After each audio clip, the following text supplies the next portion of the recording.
Olá, queridos alunos, tudo bem? Vamos para mais uma videoaula. Na aula de hoje nós vamos discutir o capítulo 4, Explosão de Vida. Então, pegue o seu material para acompanhar, certo? O livro, o caderno, você vai precisar fazer algumas anotações no final dessa videoaula. Então, é importante você já estar com esse material aí. Pegue o livro a partir da página 39, vai marcando aí todas as informações importantes, destacando no seu material. Se existe alguma dúvida também, você anote para a gente estar tirando nas nossas interações. Então, vamos lá. O que nós vamos discutir, né? Explosão de vida, capítulo 4. Nós vamos falar da classificação dos seres vivos e as subdivisões em reino.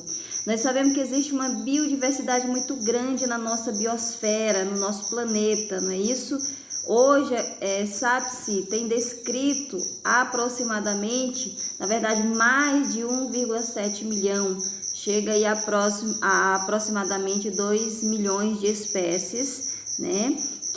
Que já são catalogadas, classificadas, que já conhece, né? E que apesar de apresentarem muitas diferenças entre si, também mantêm características em comum, certo? Então, assim, esse conceito é uma referência ao conjunto de seres diferentes que povoam o nosso planeta, biodiversidade, né? Uma diversidade de vida muito grande que está presente, né? Distribuído aí ao longo do nosso planeta, do planeta Terra. Né? Cerca de 13 mil novas espécies são descobertas e descritas a cada ano. Por isso a importância, e tanto se fala em preservação, né, dos biomas, né, evitar as queimadas, evitar a destruição desse habitat natural desses seres vivos, porque existem muitas espécies que ainda não foram nem catalogadas, certo? Então, assim, às vezes um determinado ambiente ele termina sendo destruído, né? E espécies que ainda nem foram catalogadas terminam desaparecendo do planeta. Então, essa preservação ambiental, né, o cuidado com esses biomas é muito importante nesse sentido, né? A partir dos seres vivos pode ser descobertos, né, medicamentos para a cura de diversas doenças.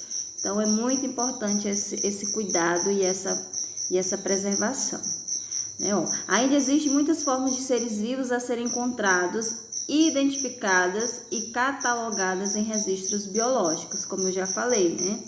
À medida que a tecnologia avança, cada vez mais novas espécies são descobertas e catalogadas. Né? Locais que antes não se conseguia ir, né? Aí com a invenção de algum aparelho, de algum instrumento, né? Facilita esse acesso a regiões extremas, né? E aí a descoberta de novas espécies acontece. Então temos uma diversidade muito grande, desde de espécies vegetais, animais, micro-organismos, né? Fungos, enfim. Vamos discutir ao longo desse capítulo como é que é feita essa classificação, ok? Então vamos lá. Estamos falando em classificar seres vivos, dar nome, certo? E aí, pessoal, isso não é fácil, não é fácil fazer isso hoje, né? Com o avanço tecnológico, a descoberta, a invenção de instrumentos. E lá, quando se começou a falar a respeito de classificação dos seres vivos, aí é que era uma situação, né, bem mais difícil ainda, porque leva-se em consideração vários critérios, né, para fazer essa classificação, né, e aí estabelecer critérios adequados, né, para fazer essa classificação com base na reunião de um maior número possível de informações, né, a respeito daquele organismo, ainda é algo muito desafiador para os cientistas dessa área. É lógico que, como eu falei, né, o avanço tecnológico, né, principalmente em algumas áreas do conhecimento, como a evolução, a embriologia e principalmente a genética molecular, permitiu que critérios mais precisos, né, fossem adotados para que essa classificação aconteça, né, de cada vez mais de forma adequada, não é isso? Bem mais elaborada. Para você ter uma ideia como que é difícil fazer essa classificação dos seres vivos, vamos pegar 2 exemplos aqui. Vamos imaginar uma livraria, né? Então, você chega em uma livraria, você vai procurar por seções, né? Que tipo de livro é que você está procurando? Aí você se direciona àquela seção. Imagine você chegar em uma livraria, né, gigantesca, com várias prateleiras de livros, armários, e não tivesse essa organização. Seria fácil você encontrar aquele tipo de livro que você está à procura? Vamos pegar livros didáticos, na livraria da escola, né? Na biblioteca da escola. Você quer pegar um livro de ciências de um outro autor para fazer uma pesquisa. E aí você chega na biblioteca e tá tudo misturado. Português, matemática, ciência, geografia, artes, enfim.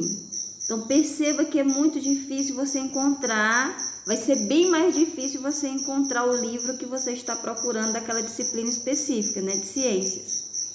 É por isso que em uma biblioteca, em uma livraria, existe essa organização, né? A biblioteca da escola tem o armário, né, a seção com livro de língua portuguesa, matemática, história, geografia, ciências e assim sucessivamente. Então, se você quer um livro de ciência, você vai se dirigir àquele local onde estão, né, onde está, na verdade, os livros de ciências. Você ainda pode organizar por série, ciências do 6º ano, do 7º ano, do 8º ano, do 9º ano. Então, perceba que quanto mais critério de organização é utilizado nessa biblioteca, mais vai facilitar a vida, né, de quem vai estar lá procurando um livro.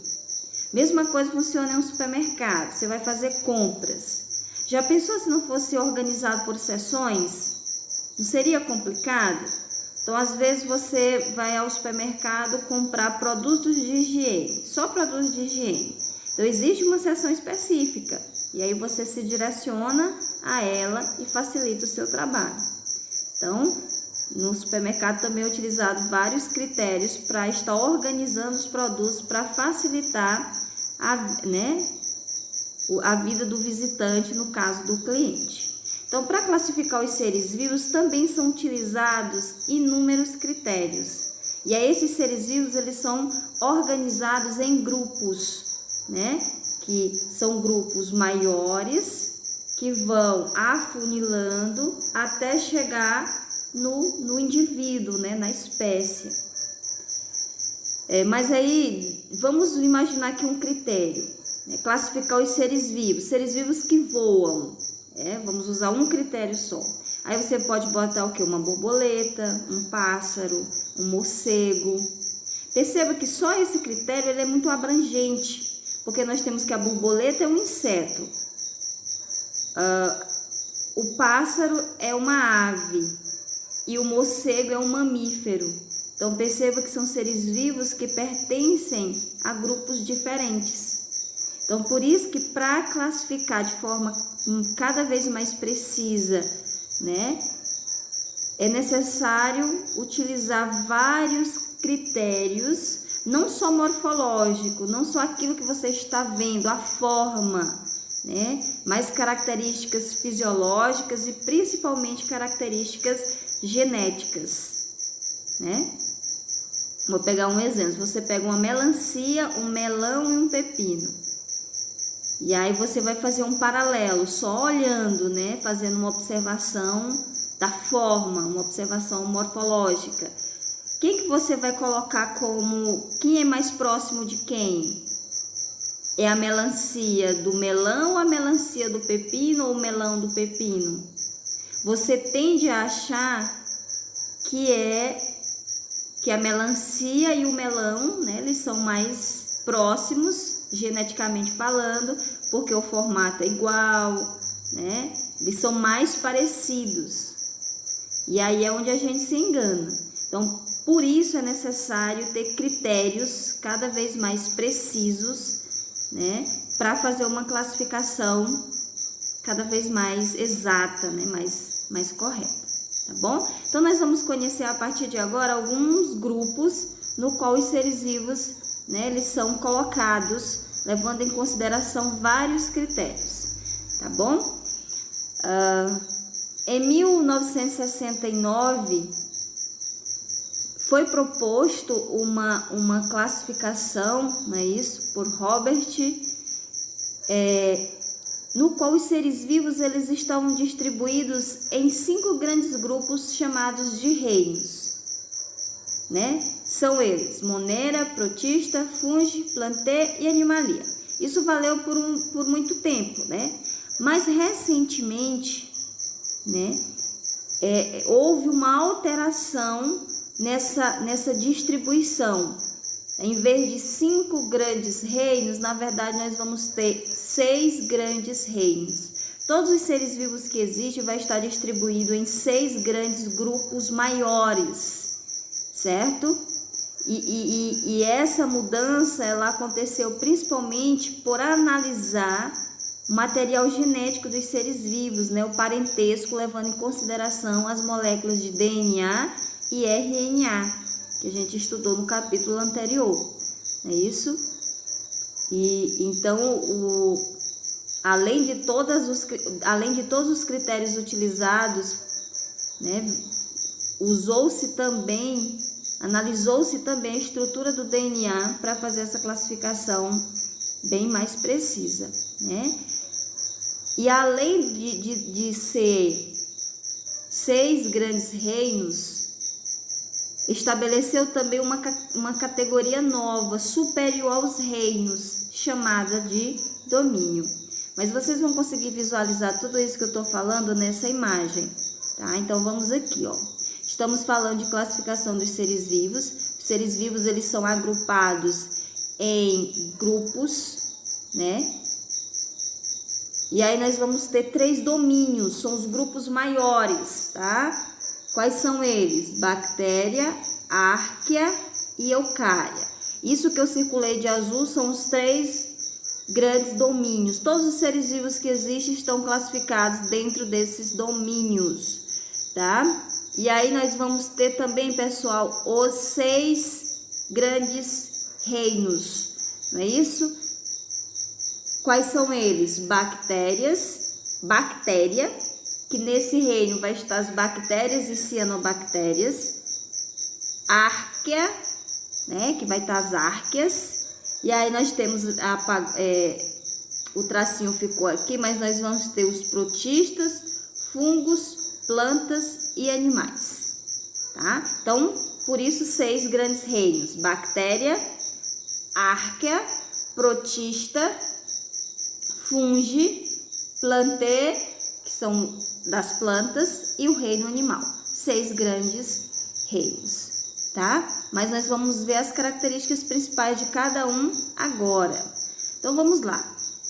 O que caracteriza os seres vivos que estão dentro do reino bactéria, tá? Quem são esses seres? São as bactérias e as cianobactérias, aqueles organismos bem simples, são unicelulares, né, formado por uma única célula, e procariontes. O que significa? Não tem membrana nuclear, não tem carioteca, não tem núcleo, o material genético está solto dentro do citoplasma. É isso? Existem bactérias autotróficas, ou seja, as cianobactérias, aquelas que realizam fotossíntese, produzem o próprio alimento, é a base da cadeia alimentar. Mas existe também as bactérias heterotróficas, não é isso? São as bactérias decompositoras, muito importante para o ambiente, porque vai decompor a matéria orgânica morta, fazendo a reciclagem dos nutrientes, tá? E também tem as bactérias parasitas. Nós, seres humanos, por exemplo, somos parasitados por muitas bactérias, algumas benéficas e outras maléficas, né, que vão causar as doenças. Então, todas as cianobactérias são autotróficas, fazem fotossíntese, né, são produtoras de matéria orgânica, e além disso, além de produzir matéria orgânica, né, ela também libera oxigênio para a atmosfera. Então, são essas as principais características do reino bactéria, o primeiro reino a ser estudado. Agora nós vamos discutir as principais características do reino Arquea. É isso? Arquea significa antigo. São seres também procariontes, não tem núcleo, não tem carioteca, o material genético está solto no citoplasma, né? E esses seres habitam ambientes extremos, né? Por isso também são denominados de extremófilos, né? Locais inabitáveis por outros seres vivos, né? Com temperaturas altíssimas, rico em metano, em enxofre, né? Substâncias extremamente tóxicas. Seus representantes também são unicelulares, né? Formados por uma única célula, são autotróficos ou heterotróficos, né? Tem representantes que realizam fotossíntese, outros não. E estão mais próximos em termos evolutivos dos organismos eucariontes do que das bactérias, das quais se diferenciam pela composição química da parede celular. Então, para você entender, as árqueas, elas também são procariontes, né? Mas evolutivamente falando, ela está muito mais próxima dos eucariontes. Por isso que tirou esses organismos de dentro do reino das bactérias. Então, essas são as principais características do reino Arquea. Protista. Dentro do reino protista, nós vamos ter dois grandes grupos. Nós vamos ter os protozoários e as algas, não é isso? Já todos os representantes são eucariontes. O que isso significa? Que o material genético está guardado dentro da carioteca, do núcleo, não é isso? E o que vai diferenciar os protozoários das algas? Todos os protozoários são unicelulares e heterotróficos, formados por uma única célula e não produzem o seu próprio alimento, vai se alimentar de outro organismo, não é isso? E as algas, todas são autotróficas, fazem fotossíntese, produzem, são seres produtores. E existem espécies unicelulares e espécies pluricelulares. Então, nós temos aqui o exemplo de um paramécio, né? Isso que é, um exemplo aqui de um paramécio, que faz parte, né, do grupo dos protozoários. E aqui nós temos algas marinhas pluricelular, faz parte do grupo das algas. Os dois estão dentro do reino, né, do reino protista, ok? Reino fúngio, os fungos. Quais são as características dos animais que estão dentro, quais são as características dos seres vivos que estão dentro desse reino? Unicelulares e pluricelulares. Exemplo de unicelulares, as leveduras. Exemplos de pluricelulares, os cogumelos, né? E os bolores também. Então, você pode observar aí na imagem, nós temos aí um exemplo unicelular, cogumelo, né, pluricelular. Todos são eucariontes, significa dizer que tem o quê? Membrana nuclear. E são heterotróficos, ou seja, se alimentam, e no caso dos fungos, eles decompõem a matéria orgânica, né? Isso são importantes decompositores, não é isso? Ou também são parasitas, né? Vivem às custas de outros organismos. Então, perceba que tanto as bactérias heterotróficas quanto os fungos decompõem a matéria orgânica, e isso é muito importante para a reciclagem dos nutrientes. Reino plantae, reino vegetal, reino das plantas. Vamos lá. As plantas são os vegetais terrestres, aquáticos, né? Pode ser terrestres ou aquáticos. São todos pluricelulares, formados por várias células, eucariontes e autotróficos. Eu nem vou ficar repetindo o que isso significa, porque nós já estudamos lá no capítulo anterior e eu já falei aqui nessa videoaula. Não é isso? As plantas, né, são seres produtores, realizam fotossíntese, né? Ele diz aqui, que que os únicos vegetais que não realizam fotossíntese são algumas espécies de plantas parasitas, como o cipó-chumbo. Ele vai sugar os nutrientes de outra planta, tá? Mas aí é uma exceção. De um modo geral, as plantas são seres autotróficos, realizam fotossíntese. E aí existe uma diversidade muito grande, né, de espécies que fazem parte do reino das plantas, desde pequenas plantinhas, né, até mesmo microscópicas, as briófitas, por exemplo, até plantas gigantescas como as sequoias, um exemplo aí de gimnospermas, mas isso aí nós vamos estudar mais na frente. O que eu quero que você entenda é que dentro do reino das plantas, do reino vegetal, existe uma infinidade de espécies, né, que compartilham essas características que nós acabamos de ver: eucariontes, autotróficos, pluricelulares, ok?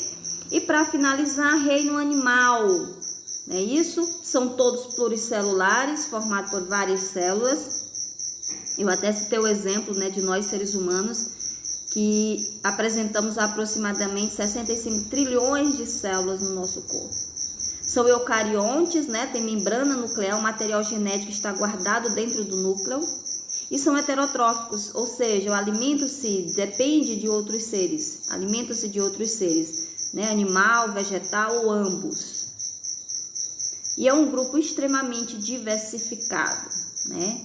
Dentro do reino animal nós vamos ter seres de diversos tamanhos, formatos, cada um adaptado, né, ao ambiente de acordo com as suas características. Ok? Então são esses os 6 grandes reinos. Eu falei as principais características de cada, certo? Esses reinos, então reino é o grupão, tá? Naquele exemplo que eu citei da biblioteca, vamos pegar agora o paralelo para facilitar a vida de vocês. É como se o reino correspondesse à biblioteca como um todo. Então, dentro da biblioteca tem uma diversidade muito grande de livros. Então, é necessário fazer uma classificação mais específica para facilitar a sua vida. Você quer um livro de ciências, né? Você está sendo muito específico, um livro de ciências do 6º ano. Então, se você entra numa biblioteca, a biblioteca é o reino, né? Existem livros ali de várias outras disciplinas. Então, para facilitar, os cientistas, né, os taxonomistas, sistemáticas, que são os especialistas dessa área de classificação, eles fizeram subdivisão, né? Esse grupão, o reino, ele foi subdividido em grupos menores, né? Foi afunilando até chegar na espécie. E é o que nós vamos acompanhar a partir de agora. Vamos pegar o reino animalia, o reino dos animais como exemplo.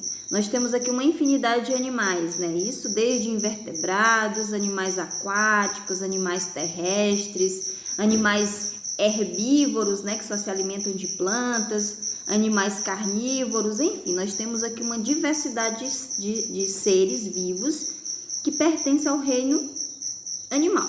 Se você observa esses animais aqui, você percebe que alguns apresentam semelhanças, né? Só em olhar você já vê que tem uma certa semelhança, mas também você observa, né, seres bem diferentes. É isso? Então nós temos aqui, ó, o golfinho, o caracol, o lobo, a borboleta, o gato, a arara, o leão, o peixe, a lince, o escorpião, o cachorro e o búfalo. Todos são pluricelulares, eucariontes e heterotróficos, porque está dentro do reino dos animais. Então, vamos agora ser cada vez mais específico. Dentro do reino animal, eu quero só os vertebrados. Você já sabe o que é vertebrado. É aquele que tem coluna vertebral. Então, perceba que alguns animais saíram aqui, ó. Se você voltar aqui na página anterior, você vai ver que saiu, ó, a borboleta e o escorpião. Por que esses animais saíram? Porque eles são invertebrados, não é isso? Então, se eu quero só os vertebrados, esses animais aqui vai ficar em outro grupo, tá? Só para você entender como a classificação ela vai sendo cada vez mais específica. Pronto. Saiu o escorpião, o caracol e a borboleta, porque são animais invertebrados, ficam dentro de um outro grupo. Eu vou ser mais específica ainda, tá? Agora eu vou deixar aqui só os representantes da classe mamália. Mamálias são vertebrados que apresentam glândulas mamárias, são animais que mamam, não é isso? Então, ficou aqui só os animais que mamam: o golfinho, o lobo, o gato, o leão, a lince, o cachorro e o búfalo, né? E se você voltar aqui na página anterior, o que saiu? Saiu o peixe, porque o peixe não mama, não é isso? E saiu também a arara. A arara é uma ave e a ave não mama, percebe? Então, a ave vai ficar lá na classe das aves e o peixe na classe dos peixes. Então, vamos classificar, subdividir mais ainda essa classificação. Ordem carnívora. Vai ficar aqui só os animais carnívoros que se alimentam de carne. Os vertebrados dotados de dentes caninos desenvolvidos para rasgar, para caçar a presa, não é isso? Então, quem foi que saiu, pessoal? Ó, aqui ficou só os carnívoros. Se você volta aqui, ó, saiu o quê? O golfinho e o búfalo, não é isso? Significa dizer que esses animais vão estar dentro de um outro grupo, né? O grupo dos herbívoros, tá vendo? Então, vamos ser cada vez mais específico até chegar na espécie. Família, certo? Ó, aqui nós temos a família dos felídeos, né? São mais parecidos entre si do que com o leão. No entanto, mesmo entre eles existem diferenças importantes. Aí saiu aqui, ó. Saiu o lobo, não é isso? Quem mais que ficou? Cachorro e os lobos, não é isso? Cachorros e lobos são são parentes, né? Isso vocês já sabem. Então, ó, a gente foi cada vez mais específico. Até chegar, pessoal, na espécie. Então, aqui nós temos duas espécies diferentes. A lince é uma espécie e o gato é outra espécie. O que eu quero que você entenda com isso? Certo? Que os seres vivos, eles estão reunidos em grupos, né? De acordo com suas semelhanças e também com suas diferenças. Então, estabeleceu-se categorias taxonômicas, né? Que são grupos progressivamente menores, incluindo uns dentro dos outros, do mais abrangente para a mais restrita, né? Como se fosse um funil. Então, qual é o mais abrangente? Reino. Depois do reino vem o que? Filo, classe, ordem, família, gênero e espécie. Tá bom? Mas nós vamos ver isso aqui, ó. Vou mostrar isso aqui para vocês. Ó, a espécie é a categoria taxonômica mais restrita. É isso? Seres vivos da mesma espécie, eles são extremamente semelhantes. Vamos pegar seres humanos, Homo sapiens. Todos os seres humanos que habitam o planeta Terra são da mesma espécie, Homo sapiens. Nós somos extremamente semelhantes. Somos idênticos? Não, mas somos extremamente semelhantes.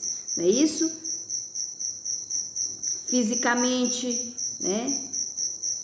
E o que define uma espécie? São seres. Além de ser seres extremamente semelhantes, são seres capazes de se reproduzir e de gerar descendentes férteis, não é isso? Assim como os seus genitores também são capazes de se reproduzir.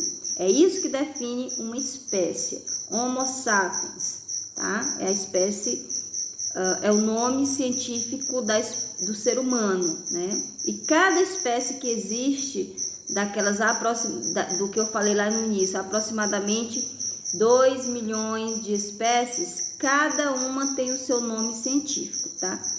Foi classificado de acordo com essas categorias que nós vimos aqui. Então vamos lá, ó. Só recapitulando. Todos os seres vivos vão estar dentro de um grupão maior.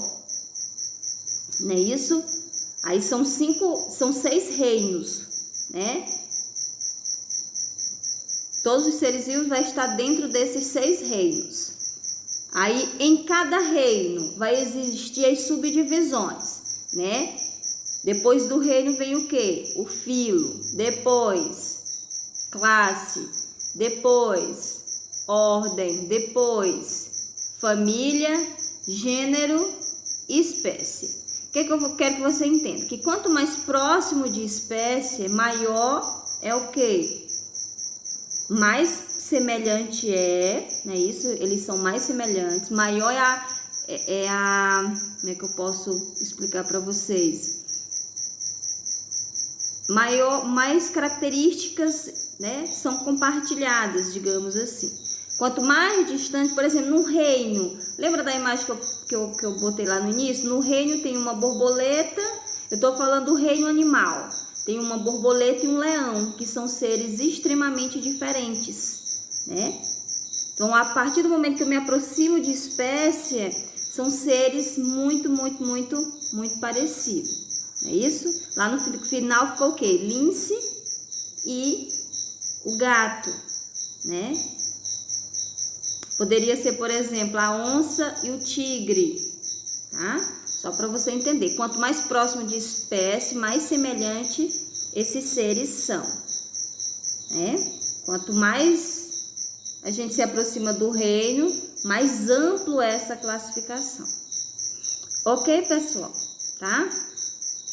Você não vai precisar saber o nome científico das espécies. Na próxima aula a gente vai falar um pouco sobre isso. Mas é importante você saber a ordem de classificação dos seres vivos, né? Essa sequenciazinha que é importante você aprender, tá bom? Reino, filo, classe, ordem, família, gênero e espécie, do mais abrangente para o mais específico. Certo, pessoal? Então, pronto. É isso. Nessa aula, o importante é você entender que os seres vivos, existe uma biodiversidade muito grande de seres, né? E que eles são classificados em grupos, levando em consideração diversas categorias, não é isso? E os grupos nós vimos ao longo da aula, tá bom? Então, vamos lá. O que eu quero que você faça agora? Essa questão no seu caderno, tá? Anote no caderno, pesquise e responda. Então, você vai descrever as principais características de cada um dos 6 filos que nós estudamos nessa aula e que está aí no material de vocês também, tá? Só que a gente volta já para cá. Além disso, você vai fazer essa atividade das páginas 45 e 46, enviar até o dia 24/6 para o e-mail que está aqui descrito e que você já conhece, tá bom? Então, vou voltar aqui. E vocês já sabem que nós vamos nos encontrar na plataforma já. E aí eu vou dar 10 minutinhos, que é o tempo que você tem para anotar no seu caderno, tá? Você já tem que entrar na aula online com essa anotação feita no seu caderno, tá bom? E aí depois você vai fazer a pesquisa e anotar essas características, tudo bem? Então, anotem e só depois disso eu estou aguardando vocês lá no plural para a gente tirar as dúvidas e dar continuidade a essa aula, tá bom? Então, eu aguardo a todos. Até já!